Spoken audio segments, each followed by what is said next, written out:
got today, 2 days next week, and then we got a Monday, then your official final day. On your official final day, I would just expect that to be handed in and take home final. Will there be a lecture Monday after next Wednesday? Yes. That will be this fun lecture on CAD.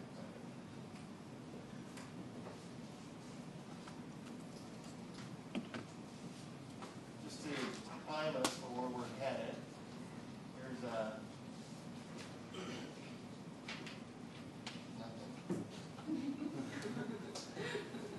Okay, There we go. In our life, we may think that being stationary is normal, but in the overall scheme of things, it's just the opposite. We're actually moving pretty fast. One way to look at it is on the Earth itself. Earth is rotating. The circumference of the Earth is 25,000 miles, so that if you were at the equator, you'd be moving at more than 1,000 miles per hour, or 1,700 kilometers per hour. And if you were at a higher latitude, like where we are, you're still moving pretty fast, rotating, moving at 1,100 kilometers per hour right now, due to the rotation of the Earth. We're part of a solar system. The Earth revolves around the Sun at 108,000 kilometers per hour, or approximately 30,000 meters per second. So in 1,001 second, you travel the distance, I guess, approximately from here to Huntsville in every second, due to the Earth's revolution around the Sun. That's one reason why asteroids or comets or anything that's traveling in the solar system is traveling with so much energy, because they're moving at speeds approximating these speeds as well.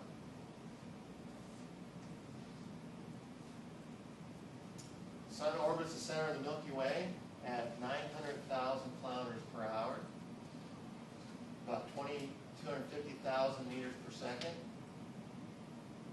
Even at these great speeds, it would take about 220 to 250 million years for the Earth to go once around the Milky Way, the center of the Milky Way. Dinosaurs almost lived through one of those revolutions. The dinosaurs were around for 180 million years. And in fact, there is one theory that there's a periodicity to extinctions throughout history of about every 62 or 63 million years, and that might correspond to the points at which the Earth travels through the galactic plane. The Earth is kind of wobbling up and down through the galactic plane. And when it travels through that plane, we get a shot of gamma rays from the center of the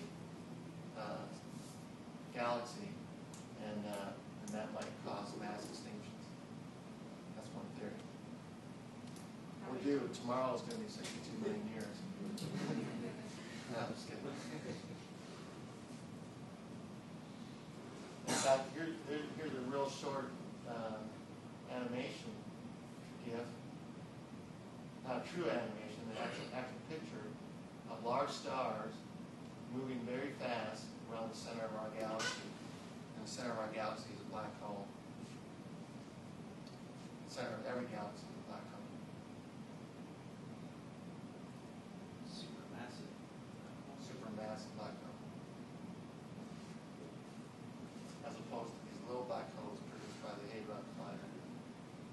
So you can't have a galaxy without a black hole. That's right. That's really recent news. That I've never heard that. So, just a question, what would be the result of a white hole?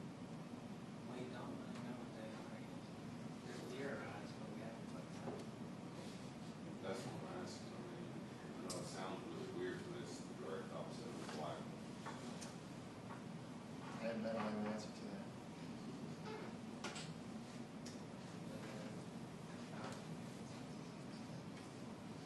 Milky Way is one of 10,000 galaxies in the local supercluster.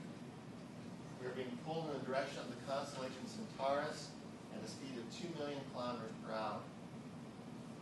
Speeds are getting faster.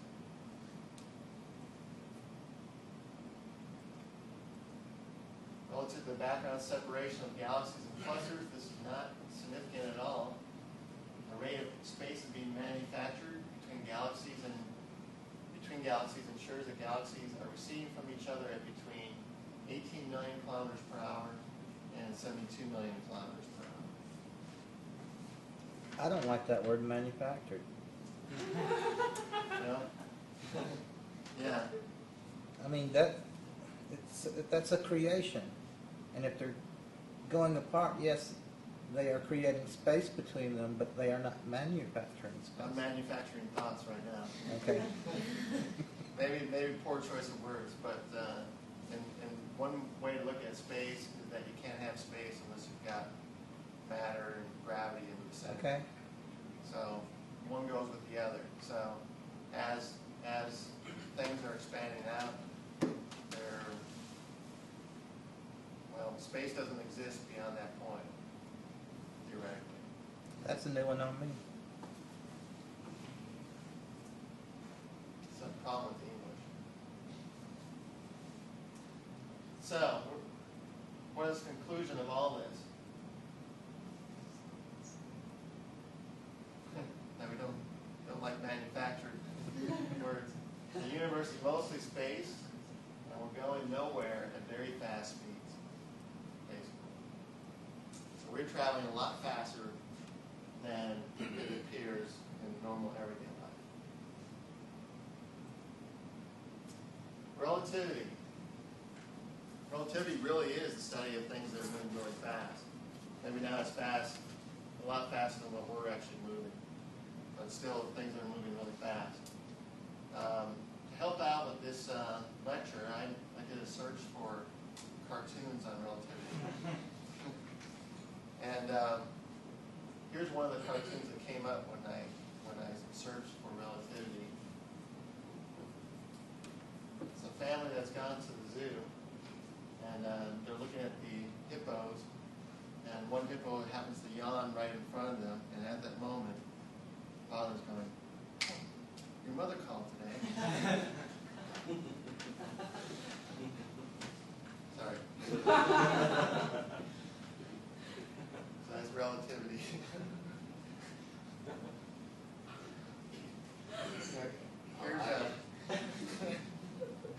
Here's true relativity. Newton believed in absolute space, but he also recognized that one cannot chart the motion of a body through this space. Instead, we define one position of a body with respect to another body. The way he put this in his work, the Principia. And so instead of absolute places and motions, we use relative ones. Hence, the term relativity.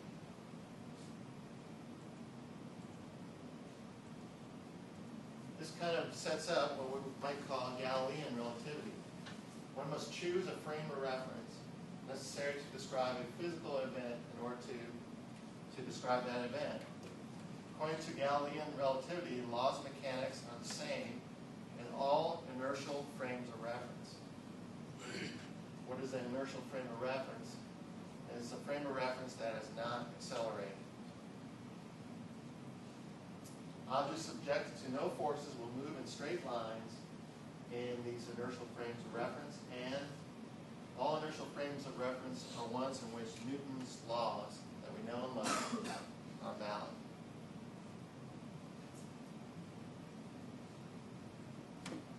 Here's an example. We have a plane flying to the right, and a woman in the plane has a ball. She's throwing the ball straight up. Passenger in a plane throws the ball straight up. It appears to move in a vertical path. It's the same motion as when the ball is thrown while at rest on the earth. According to her, it looks the same. Law of gravity and the equations of motion under uniform acceleration are obeyed. as this plane is moving at constant speed forward, to her, it would appear just as if she were on Earth.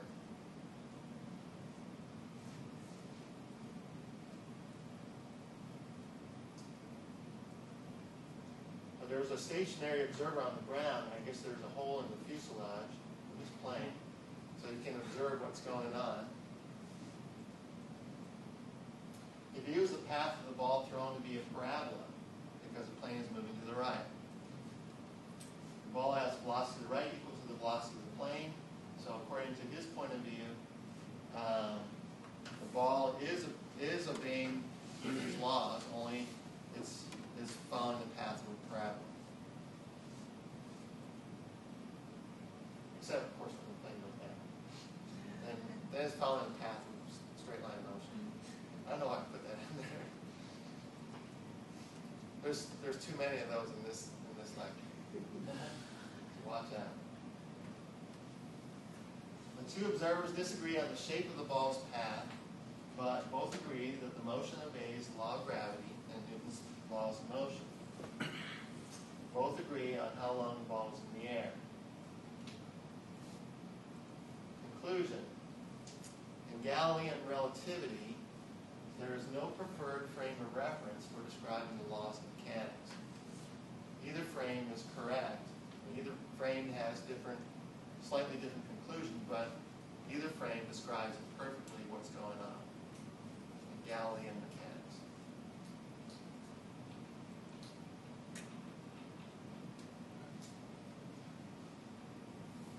The above picture would illustrate what we're just talking about, in a sense. The bottom picture presents a problem. If you're in the train, and you suddenly turn on the flashlight, what's going to happen? Here's our limitations. Galilean relativity only applies to mechanics. It does not apply necessarily to electricity, magnetism, optics, and other areas. In fact, when these areas were first being studied, they were finding that there was discrepancy between conclusions of Galilean mechanics and what you're seeing in the laboratory.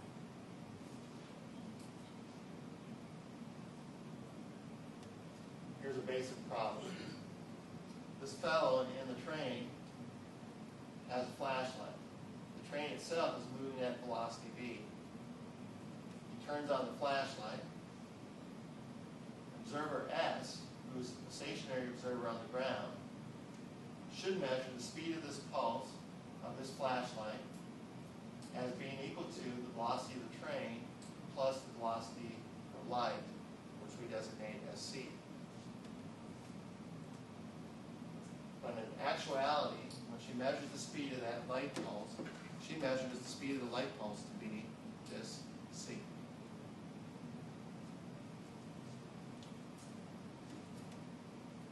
So the question is this true all the time?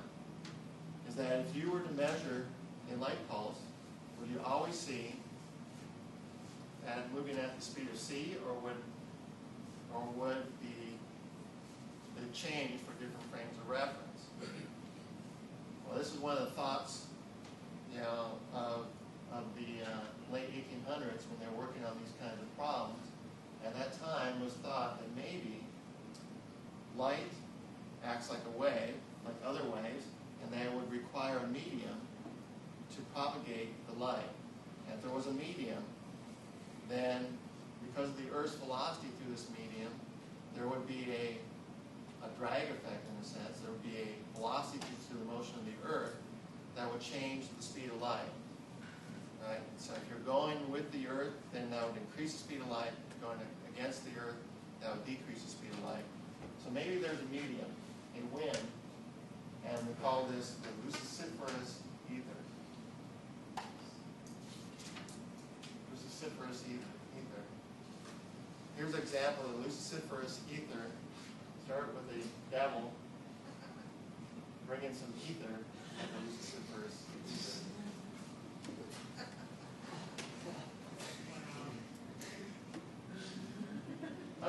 I'm sorry, it's not the Luciferous ether, it's the luminiferous ether. Luminiferous luminiferous ether. A luminiferous ether.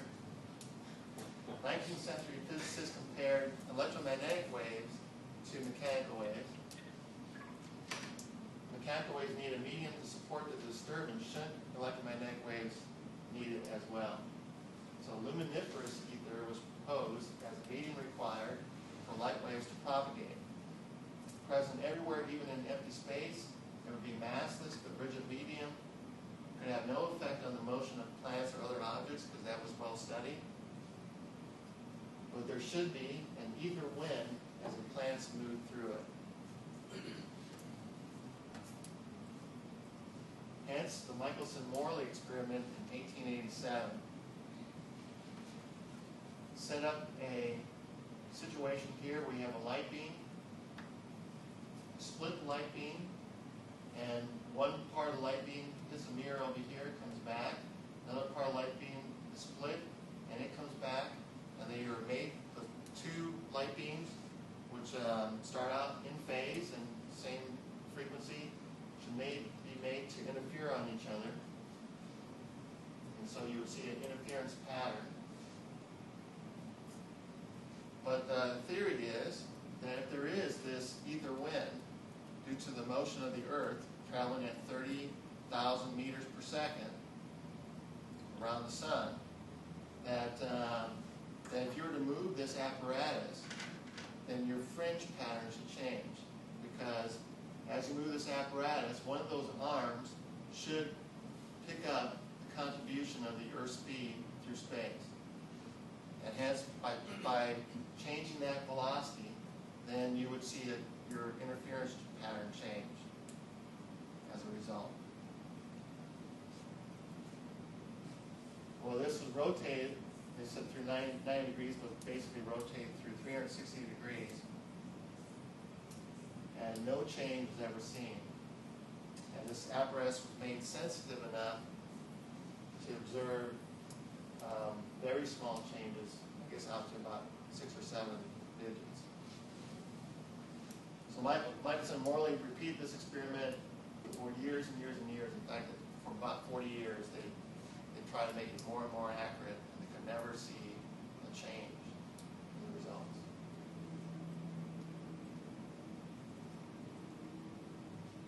No fringe shift of the magnitude required was ever observed, hence a null result.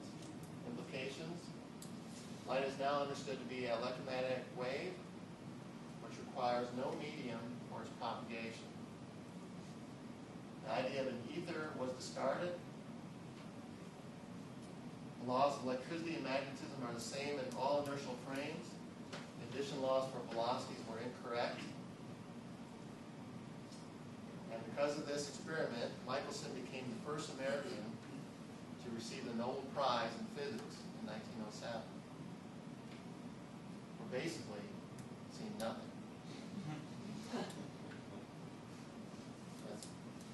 I saw nothing. All right, here's your Nobel Prize.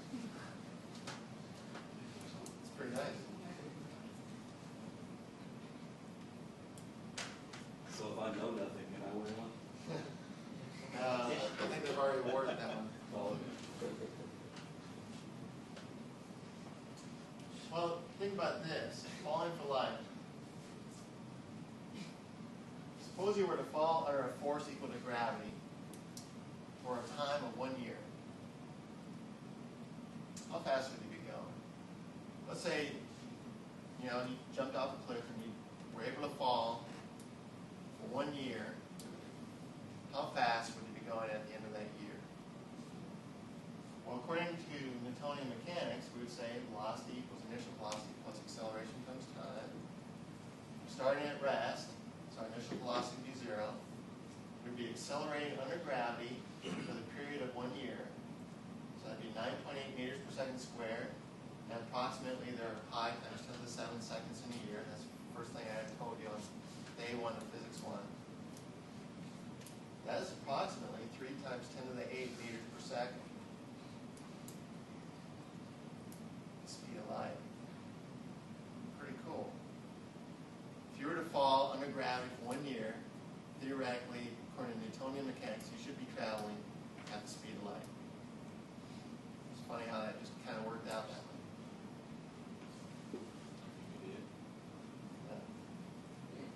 What would happen after 2 years?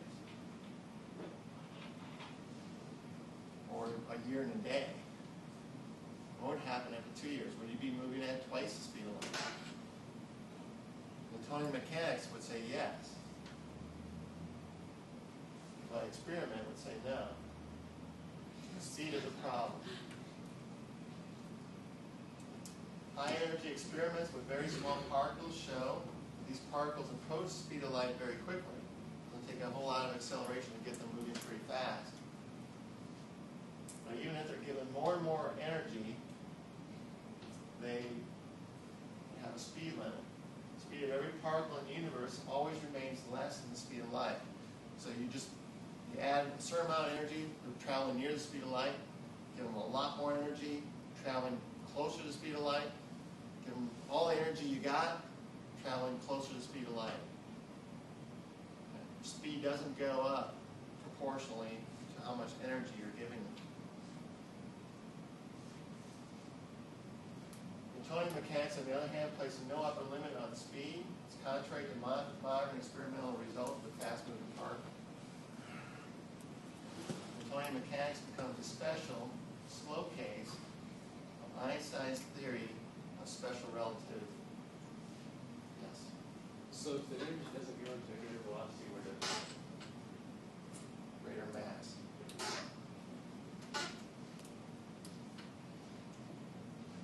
That's the Like relativists.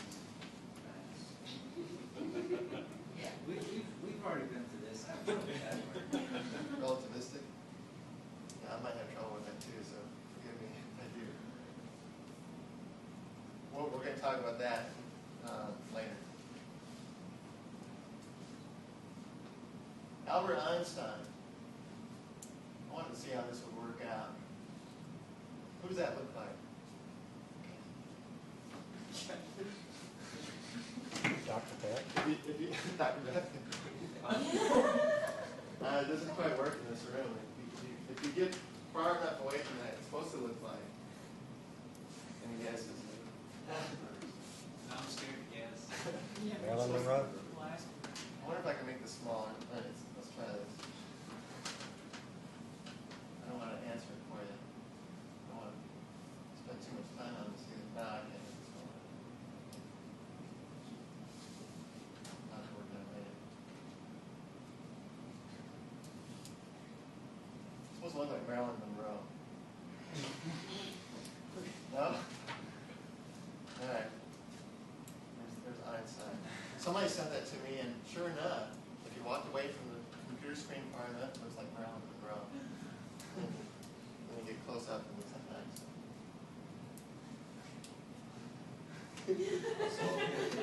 I'll send it to you. In 1905, Einstein published 4 papers. 2 on special relativity. I think the other 2 were on cooking. No. Sorry. 1916, he published about general relativity, and he received the Nobel Prize in 1923. Searched for a unified field theory and never found one. Searched for a good hairdresser. Never found one.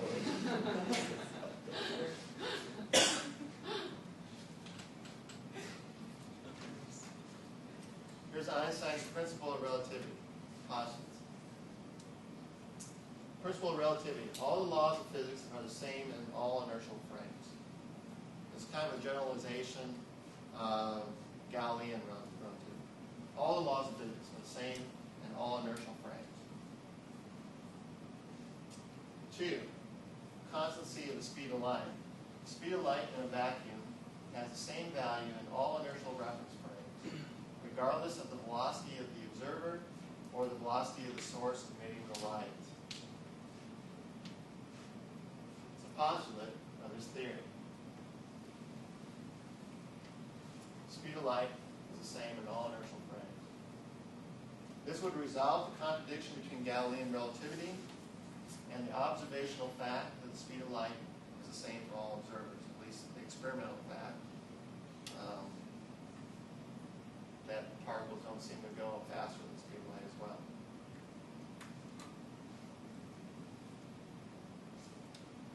Principle of Relativity, sweeping generalization of Galilean relativity, which refers only to mechanics. The results of any kind of experiment performed in a laboratory at rest must be the same as when performed in a laboratory moving at constant speed past the first one. In other words, that would still be an inertial frame of reference. So no preferred inertial frame of reference would exist, and hence it would be impossible to detect absolute motion because you wouldn't have anything to refer to compare to. Everything has its own reference frame.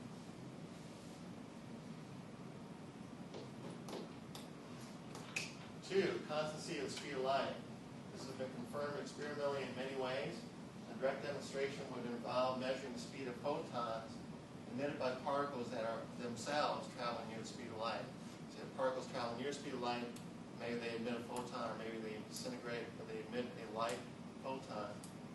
And the speed of those photons are measured to be the speed of light to 5 significant figures. So to explain the null result of the Michelson-Morley experiment, so relative motion is unimportant when measuring the speed of light. The speed of light is the same to all inertial observers.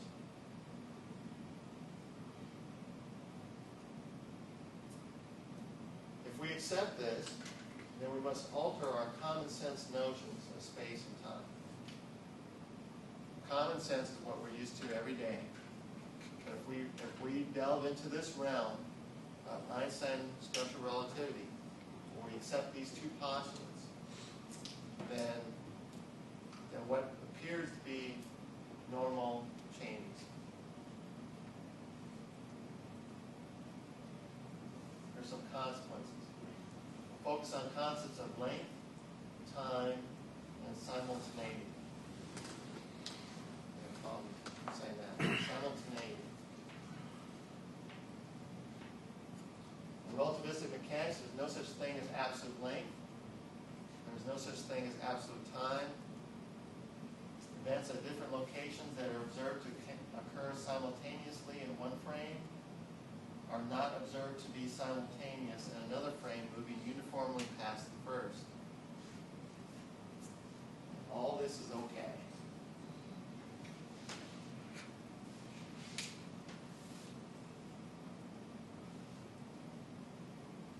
Let's try a thought experiment, a Gedanken, as Einstein would call it.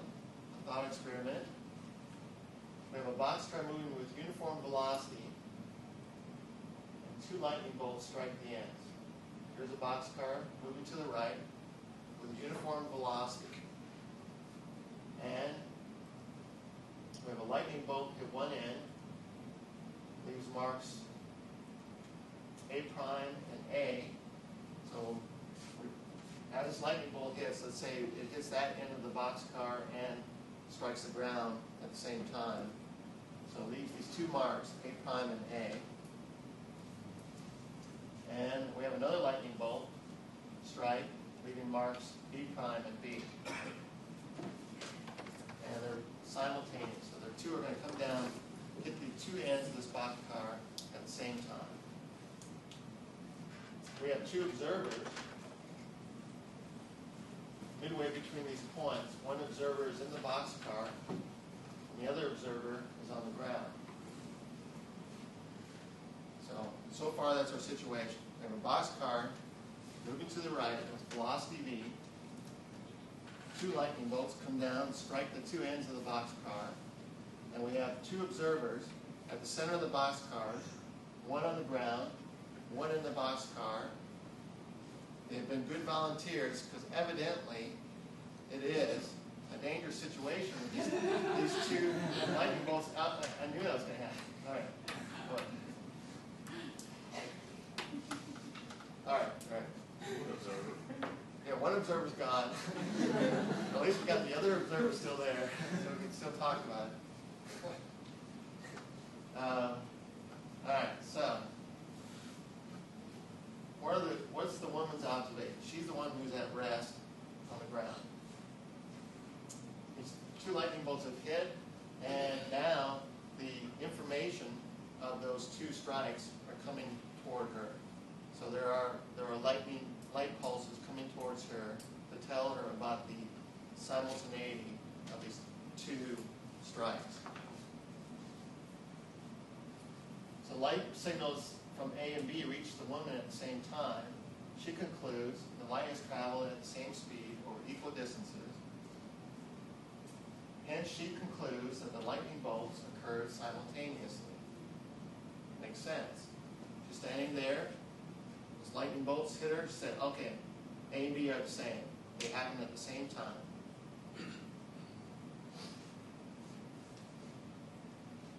What's the moving man's observations? Well, the light from B prime is already headed towards him and actually has hit him before the light from A prime has gotten to him, because he's moved to the right. So as he's moved to the right, he receives this light pulse from B prime. Nothing from A prime yet. He finds that the light travels at the same speed, so he concludes that the lightning struck the front of the boxcar before it struck the back. They were not simultaneous events. He saw this event, and then he saw this event.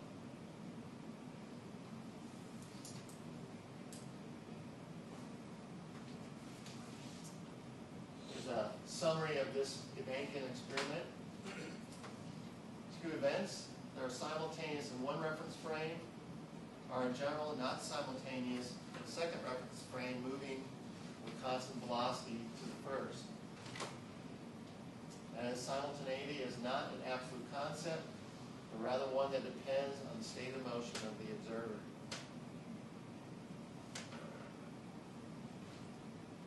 In this thought experiment, both the observers are correct, because there is no preferred inertial frame of reference. Each frame of reference is correct.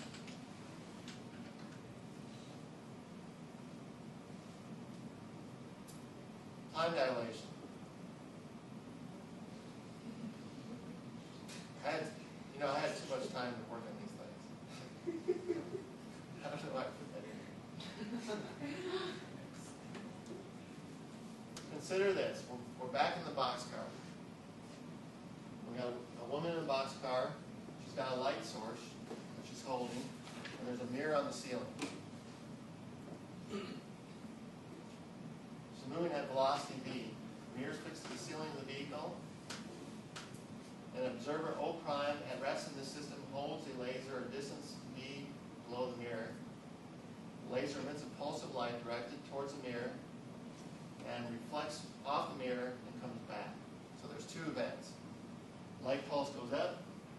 Event 1, when it hits the mirror, reflects back, comes back to her. Event 2.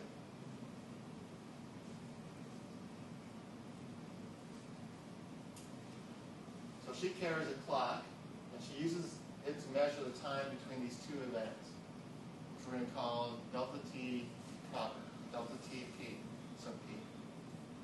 P stands for proper, which basically means it's characteristic in its own frame. It's the time measured where the two events actually occur. She observes the events to occur at the same place, and hence she concludes that the proper time is the distance traveled divided by the speed of the laser light. The distance traveled would be 2d, where d was the distance to the meter. So the distance traveled was there and back again, divided by the speed of light, would give it the time it took for this pulse.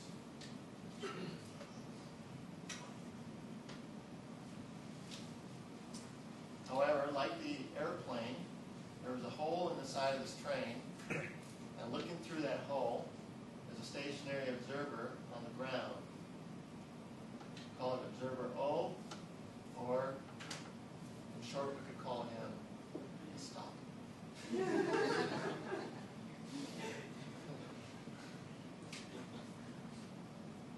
observes the mirror, and O prime to move with speed v.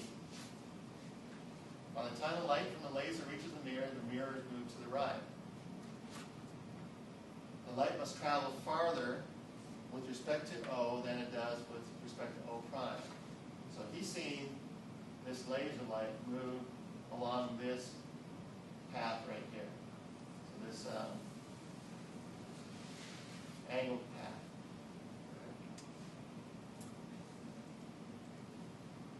Problem is, we just concluded based on special relativity that the speed of light is the same for all observers and all inertial reference frames. And these are two different inertial reference frames. Both observers must measure the speed of light to be seen. But in the stationary observer's frame of reference, the light has traveled this distance, while in the moving frame of reference, the light has traveled this distance, the blue distance here. Light has traveled farther for the stationary observer O, stalker, so his measured time, delta t, is longer than the time interval for the person in the train. He's going to measure a longer time because the light has traveled further distance. They're both traveling at the same speed. If I look at these triangles, compare the times. First of all, I would say that d is equal to the speed of light times the proper time divided by 2. The proper time is the total time to go there and back again for the moving observer.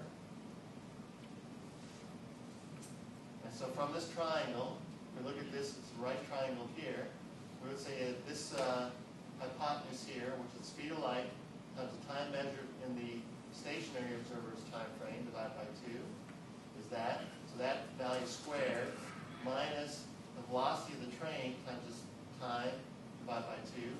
That quantity squared should equal this quantity squared, which would be the speed of light times the time in the moving frame divided by 2 squared. Get rid of the divide by 2's.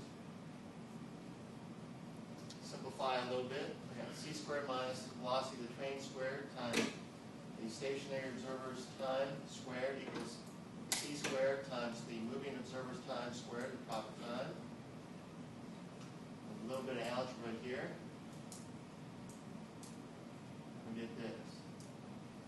That the time measured by the stationary observer is equal to the proper time, the time measured by the observer where the events are actually taking place, divided by the square root of 1 minus the velocity of the train divided by the speed of light squared.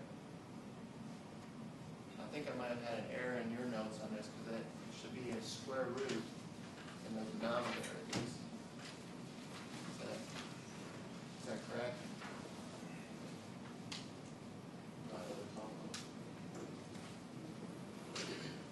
It's corrected down below, but I didn't have it on that.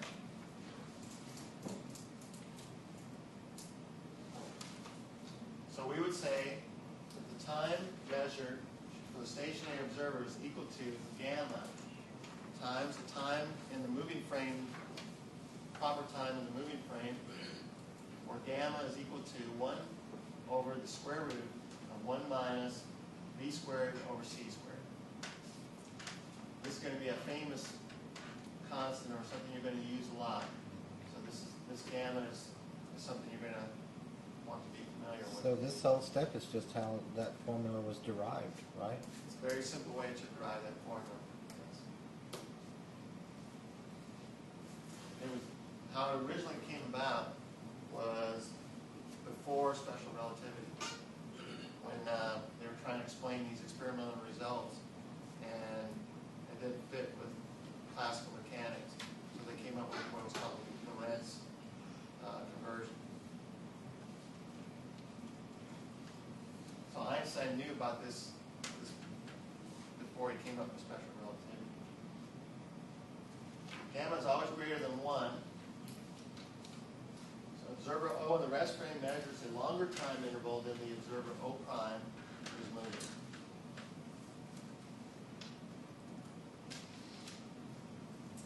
summary of time dilation.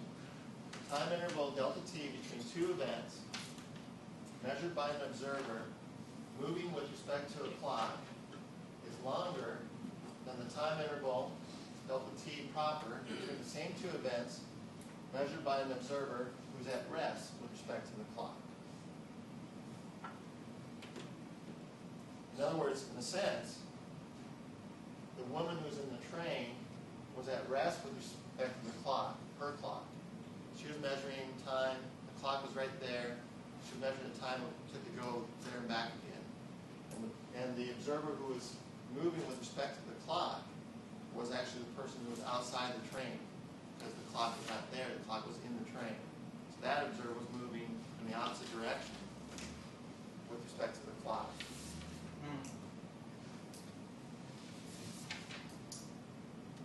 A clock moving past an observer at a speed v runs more slowly, less time, than an identical clock at rest with respect to the observer by a factor of this gamma to the -1.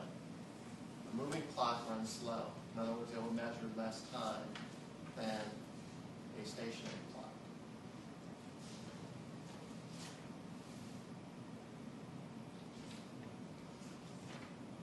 Sorry I'm late, but you know how time slows down when you speed up. Just thought I'd stick that in there. How to use that sometime. So part of the challenge is to identify what is the proper time. The time interval delta t sub p is called the proper time. The proper time is the time interval between the events as measured by an observer who sees the events occur at the same position in space. That's how you would identify the proper time. If you have something going on, with the events take place in the same position where the clock is, that's the proper time.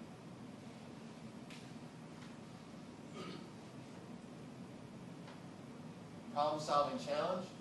You must be able to correctly identify the observer who measures the proper time interval.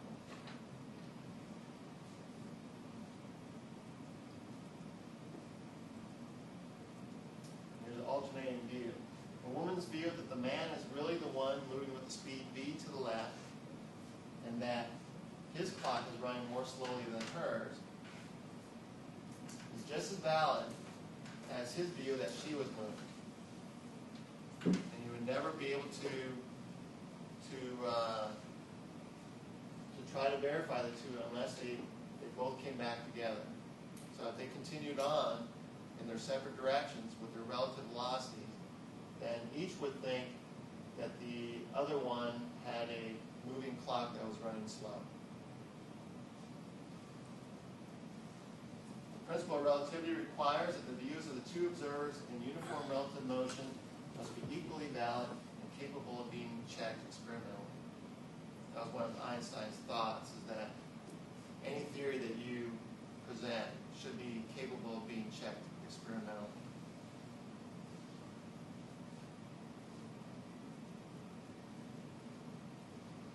Here's a generalization of time dilation.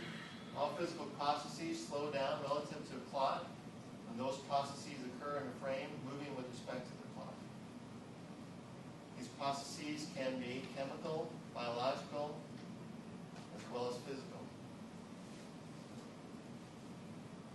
Time dilation is a very real phenomenon that has been verified by various experiments. One of the more famous ones is this one. Muon decays. Muons are unstable particles. They have a definite decay half-life, if you would. They have the same charge as an electron, but a mass 207 times more than an electron. Muons have a half-life of 2.2 microseconds when measured in the rest frame relative to the muon. In other words, with the particle itself.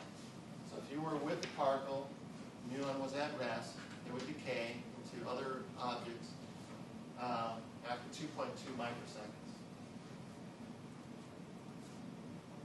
Although the muons are traveling fast, at this time we're applied to the Earth frame, muons would decay before they got to Earth. So we're being bombarded by muons, and the idea is that they're decaying in the atmosphere, and that if they were to decay at this time, traveling at the speed that they're traveling, that they would not make it to the Earth in our reference frame.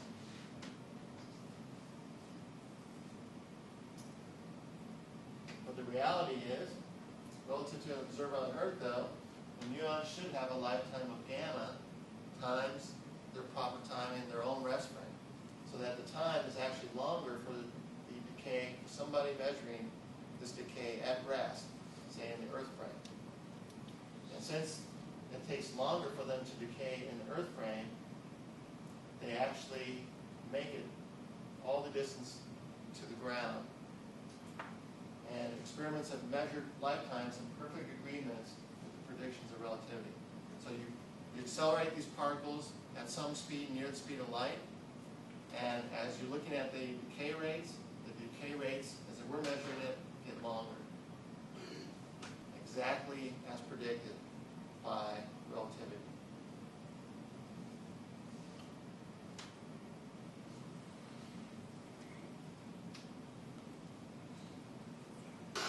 That's pretty interesting.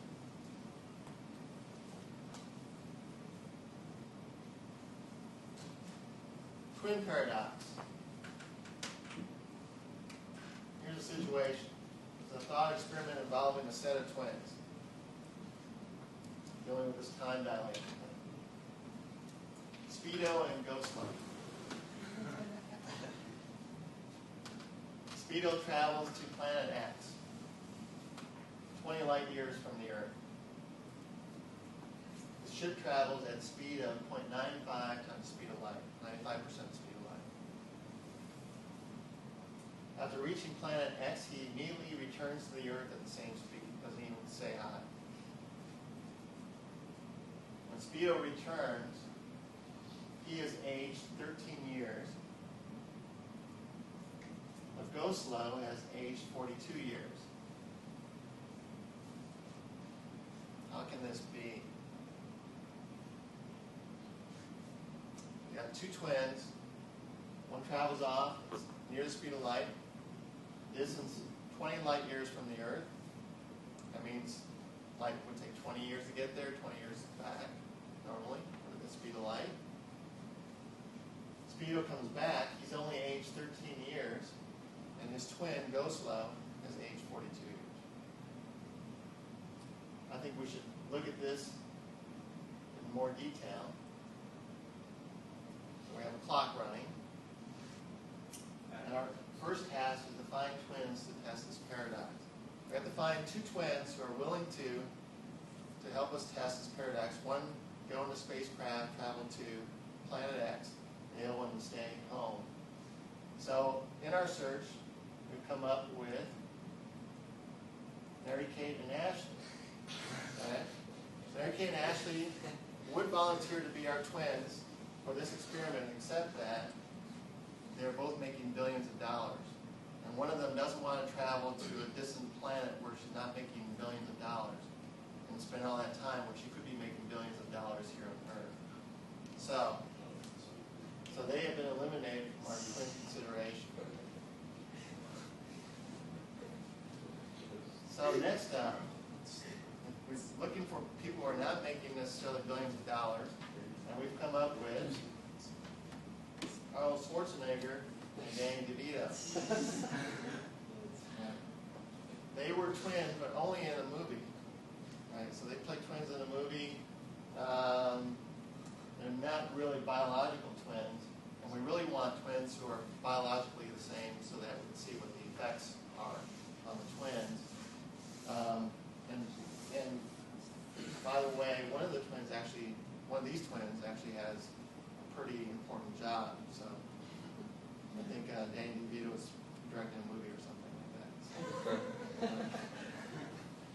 So they're out. Well, who's the person who came up with the station to travel the speed of light first? Who came up with that? Who developed it, or what? Yeah. Put them on the ship? No. They're billionaires.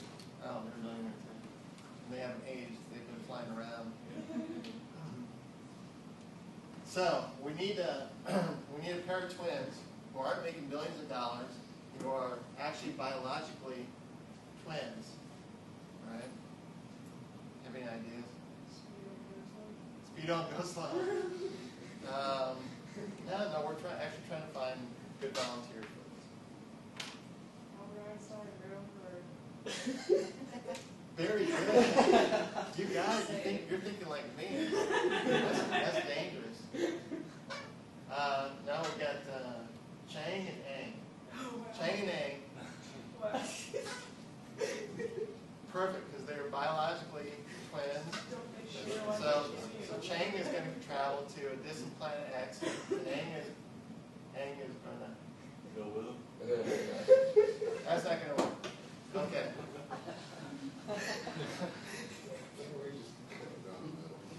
Actually, All right, we got it. Who did you say? Einstein and... Right, we got Einstein and Frank Einstein.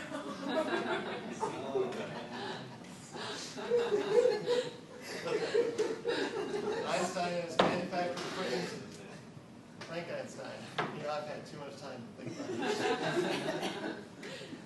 Frank Einstein is going to go out and travel to planet X. Time has passed. Einstein has aged. Frank Einstein comes back. Right. Frank Einstein is taking the place of Speedo. He's only aged 13 years. Of course, he pretty much looks the same as he did, because he's Frank Einstein. and Einstein has aged 42 years. Which twin is the traveler, for one thing? Which twin is the traveler? I mean, you know, one goes off. Isn't the other twin traveling at a great speed relative to that twin that's in the spacecraft? That's a good question. Go Slow's perspective is that he was at rest while Speedo went on the journey. Speedo thinks he was at rest while Go Slow and the Earth raced away from him on a 6.5-year journey and then headed back toward him for 6.5 years. Paradox, which twin is really the traveler and which one is really older?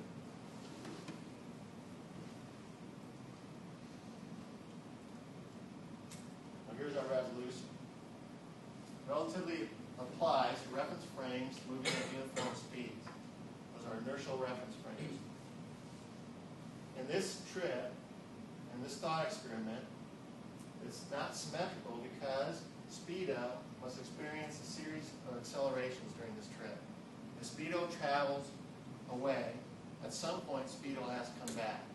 And so when Speedo slows down at planet X, that requires a lot of deceleration. Then they have to turn around, and Speedo has to come back, accelerate back. That involves non-inertial activity. So the only reference frame that we can really be positive about is Go Slow. Because Go Slow stayed at rest on the Earth, did not involve acceleration. So Go Slow is the one who can do the figuring. Go Slow applies the time dilation formula with the proper time of 42 years. That gives the time for the moving Speedo of 13 years. 42 divided by gamma. And this would agree with the earlier result. So there's no true paradox, and Speedo is not in an inertial frame. So according to special relativity, the results are true. The twin travels to a different spot, comes back. The twin is only aged 13 years. Go Slow has aged 42 years. You like that to the brain teaser. This whole subject was like, so you age slower when you're accelerating. you age slower when you're moving. Moving, okay. And I guess in this case you were also accelerating as Yeah. well. But the faster you move, the less you age with respect to somebody who's not moving. Okay. Is that why people who stay in shape appear much younger than the ones who don't? Could be. Principle of exercise. at all the cartoons that might be coming up.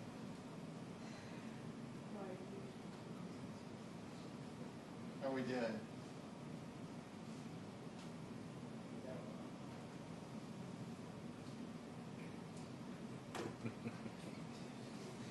Einstein develops his theory of negativity. That's a blank point anyway. Gives it up after working on unified field theory or something.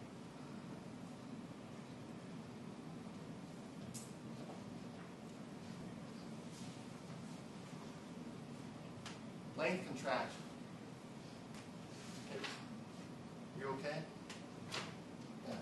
I'm really like back at the beginning we said that it's postulate that the speed of light is constant.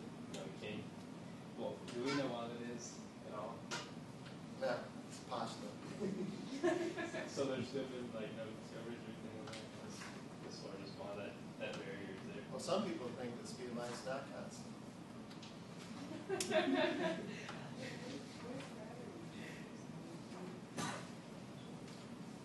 Well, we said when speed of light goes to a medium, it changes, right? Gravity.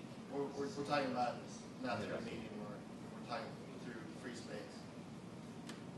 But in their medium, free space. If it goes through a medium, then it's interacting with the medium. And that's why it slows down. All right. So we're talking about light that's free to move with no interaction. Another theory is, as you know, the creation of the universe, all these different fields were combined, and at the rate that they broke off from each other, helped set some of the universal constants. So I think first, they think gravity broke away first, and that caused everything to collapse. But wouldn't that be a non-realistic assumption, kind of like in physics one where we did shooting a target and didn't take wind into consideration? I mean, really, in the end of it, you shoot a target and you didn't take wind into consideration, you're not going to be on target. Depending on how far away. Same thing as if you're measuring light, you're saying, oh, well, there's nothing there, it's just empty space, but yeah, there is something there. Yeah, but Same. actually that's why we know there's something there, because Variations of light, variations in light. the light flickers out through. That's the whole idea. If you find a better theory, two things. You probably wouldn't throw out the theory of relativity. You'd probably make it a subset of the better theory. Right? So just saying that under these conditions, this really works pretty well. Because so far, all experiment on this subject has supported this theory. All you need is one experiment to throw it out, or at least modify the theory. So it's kind of like Newtonian mechanics in the same way, is that Newtonian mechanics breaks down when you get near the speed of light. Experiments show that. Right? The Galilean addition of velocities doesn't work. So, but it's still pretty darn good for our everyday life to use Newtonian mechanics, because that's the realm in which we live, and in that realm we don't have the breakdown of those laws. So bottom line is, it's a pretty good theory, hasn't been proven wrong, and if it is proven wrong, then it would have to be adapted, but it probably won't be thrown out per se.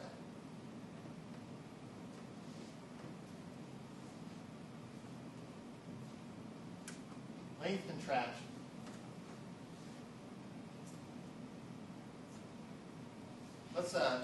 Let's take this up next time. All right, so let's stop there. I'm going to give you this take-home file.